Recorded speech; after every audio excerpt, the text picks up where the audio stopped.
আসসালামু আলাইকুম। ওয়াও, কি দর্শক ভিউয়ার্স, আমার ফেসবুক এবং ইউটিউবের বন্ধুরা কি এগুলা দেখেন তো, চিনতে পারতেছেন?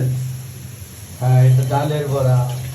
আমরা বাজারে যাই বা পথে ঘাটে বিভিন্ন ধরনের স্ন্যাক্স খাই বা ডাল বড়া এই সেই খাই, কি জানি কি তেলের এগুলা বোঝার কাছে নেই। দেখেন খাঁটি সরিষার তেল, ধানি ভাঙা, ওইটা দিয়ে ভাজা হচ্ছে। এলো খেসারির ডাউলের বড়া। এই যে খেসারির ডাউল, পিওর খেসারির ডাউল ভিজায় রাখছিলাম, এটা বড়া বানানো হচ্ছে।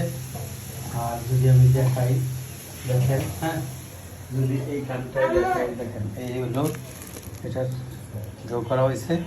আর এই দেখেন একদম কড়া কড়া, এই যে দেখেন। ওয়াও, এটা ঝাল কম, এটা ঝাল বেশি।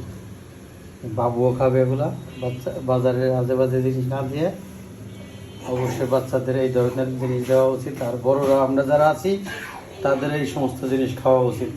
আর এগুলা স্বাস্থ্যসম্মত এবং শরীরের জন্য ভালো। অনেক মজা,